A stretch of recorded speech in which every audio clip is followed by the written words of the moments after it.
रविकांत जी, मैं पहले थोड़ा सा इस पर बात करना चाहता हूं कि ये जो सोशल इक्वेशन बनाने की कोशिश कर रहे थे, पिछले जून से ये पीडीए का कारोबार शुरू किया था अखिलेश जी ने। ठीक कहा शरद जी ने कि बस उसका नाम ही जपते रहे, वो जमीन पे जो काम करना था वो किया नहीं गया।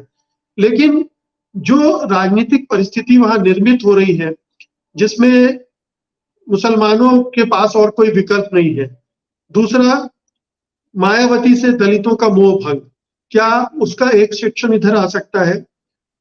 क्या अखिलेश यादव पिछड़ों में यादवों के अलावा किसी दूसरे सेक्शन को अट्रैक्ट करके एक ऐसा कॉम्बिनेशन बना सकते हैं जो पिछली बार के मुकाबले उनके गठबंधन, उनकी पार्टी को और उन पूरे गठबंधन को थोड़ा बेहतर स्थिति में ला सके? देखिए, शरद जी ने जो बात कही कि निश्चित रूप से जब पीडीए का नाम आया था तो बहुत अच्छा लगा था कि अखिलेश यादव बिल्कुल क्लियर कट बात कर रहे हैं कि हमारा जो सोशल दायरा है वो दलित, पिछड़ा और अल्पसंख्यक का है, जो कभी कांशीराम साहब कहते थे 15 और 85 की बात। तो अखिलेश यादव ने शुरुआत बहुत अच्छी की, लेकिन जाहिर तौर पर वो जमीन पर उतना नहीं है और उसमें जिस तरह की बम्बार्डमेंट है, कैंपेन है बीजेपी का, उस कैंपेन के जरिए इस इशू को दबाने की कोशिश हो रही है। अभी मैं गांव से होकर के आया हूं और मैंने ये देखा है, ये पाया है कि जितनी चर्चा राम मंदिर की हो रही थी कि राम मंदिर से ही बस मोदी जी चुनाव जीत गए, वो नहीं है जमीन पर। और ये बात मैं पहले से भी कहता रहा हूं कि नरेंद्र मोदी हिंदुत्व के जरिए चुनाव नहीं जीतते और ना कभी जीत पाएंगे। वो एक डराने के लिए और गुमराह करने के लिए नैरेटिव है। और शिवाजी कई बार जिस बात को कहती हैं और मैं उसको बार बार इनकार करता हूं कि आज भी दलित, पिछड़ा हिंदुत्व के आधार पर वोट नहीं करता, उसके पीछे उसका कास्ट कॉम्बिनेशन होता है। मैंने अपने गांव में देखा, बाकी और गांव का तो मैं गारंटी नहीं लेता हूं, लेकिन गांव का मैं हर मकान, हर गली जानता हूं कि ये किस बिरादरी की है, किसकी है। वही भगवा झंडा केवल अपर कास्ट के घरों पर थे, एक भी दलित और ओबीसी के घर पर वो भगवा नहीं था। मैं 22 तारीख के आयोजन की बात कर रहा हूँ। और जब मैंने वहां बात की कि माहौल क्या है, प्रचार में देख रहा था, जो दीवारें रंगी हुई थी वो नरेंद्र मोदी के प्रचार से थी, नरेंद्र मोदी का कई जगह मुझे फोटो दिखाई दिया। लेकिन जब मैंने लोगों से बात की तो लोग कह रहे थे कि यहाँ बीजेपी बनाम समाजवादी पार्टी है। अब आप समझ सकते हैं कि उस गांव में जहां कोई सपा का प्रचार नहीं है, मोस्टली उस गांव में दलित और पिछड़ा है और एक चंक है पूरा अपर कास्ट का जो बीजेपी मय है, वहां पे ये चर्चा हो रही है कि अखिलेश यादव नहीं है, फिर भी मुकाबला समाजवादी पार्टी का है। बीएसपी का नाम लेवा नहीं था वहां पे, बुंदेलखंड की मैं बात कर रहा हूँ जो एक गढ़ हुआ करता था एक जमाने में बीएसपी का। तो जाहिर तौर पर जमीन पर अखिलेश यादव बनाम बीजेपी है।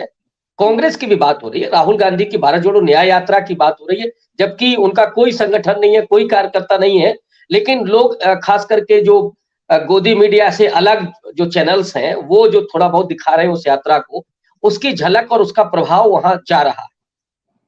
तो जमीन का जो सोशल समीकरण है वो निश्चित तौर पर अखिलेश यादव के पक्ष में खड़ा हुआ है।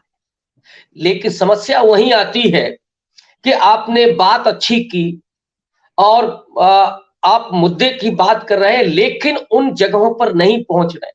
जैसे जो दलित है वो एंटी एक तरह सपा वोट करता था, बहुत सारी पुरानी जटिलताएं थी। अगर अखिलेश यादव जब पीडीए की बात कर रहे हैं, दलितों के बीच में जाते हैं बिल्कुल, तो डेफिनेटली ये जो प्रभाव है ये 4 गुना बढ़ेगा। जिसको मैं देख के आया हूं वो 4 गुना बढ़ेगा। उसी तरह से अति पिछड़ा समाज, जिसकी बार बार मैं बात करता हूं, जो बीजेपी का बड़ा वोटर है और वो जातिगत समीकरण की वजह से दारा सिंह चौहान चुनाव हार गए, फिर भी विधान परिषद के जरिए लेके आई बीजेपी और मंत्री भी उनको बना सकती है, बनाया शायद। ओम प्रकाश राजभर को लेके आए, संजय निषाद को उनको अपने साथ जोड़ के ही रखा है। ये जो सोशल इंजीनियरिंग है बीजेपी की, वो सोशल जस्टिस के सामने फेल हो सकती है बशर्ते उस मुद्दे को कायदे से जमीन पर उतार दिया जाए। तो अखिलेश यादव के लिए बहुत संभावनाएं हैं, राहुल गांधी के लिए बहुत संभावनाएं हैं और 16 तारीख को अखिलेश यादव राहुल गांधी की भारत जोड़ो न्याय यात्रा में शामिल हो रहे हैं। अभी वो उसका आ गया है, खड़गे जी का जो आमंत्रण पत्र गया था उसको एक्सेप्ट कर लिया राहुल गांधी ने, शायद अमेठी या रायबरेली में ज्वाइन करेंगे वो। तो इससे एक बड़ा प्रभाव दिखाई पड़ेगा उत्तर प्रदेश की जमीन पर, जहां ये माना जा रहा है कि कोई फाइट में नहीं है, लेकिन मुझे लगता है कि अंदर ही अंदर जो आग है, और मैं ये बहुत दावे के साथ कह रहा हूं कि 35% एक ऐसा तबका है जो एंटी बीजेपी खड़ा हुआ है, उसमें कुर्मी भी है, माने जिसको हम अपर ओबीसी कहते हैं। अपर ओबीसी में अखिलेश यादव जाएं या ना जाएं, लेकिन वो बहुत मजबूती के साथ अखिलेश यादव के साथ खड़ा हुआ है। उसमें आपका मौर्य समाज भी थोड़ा सा, ज्यादा नहीं है, केशव प्रसाद मौर्य के साथ ज्यादा है, लेकिन वो मौर्य जो अम्बेडकराइट है, बुद्धिस्ट है, वो बहुत मजबूती के साथ खड़ा हुआ है।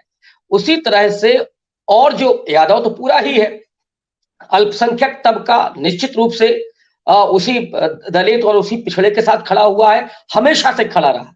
सबसे मुझे लगता है कि तारीफ काबिल ये है कि अल्पसंख्यक तबका हमेशा से संविधान, धर्मनिरपेक्षता की रक्षा करने के लिए मजबूती के साथ डटा रहा, लेकिन गुमराह जो हुआ वो अपने जाति के उस वजह से, अगर अखिलेश यादव मजबूती के साथ उसके बीच जाते हैं, उसके नेताओं को तवज्जो देते हैं, टिकट वितरण में इस सामाजिक समीकरण का ध्यान रखते हैं, लोअर ओबीसी और दलितों को तवज्जो देते हैं, माइनॉरिटी को तवज्जो देते हैं, तो डेफिनेटली बीजेपी बहुत मुश्किल में उत्तर प्रदेश में पड़ सकती है।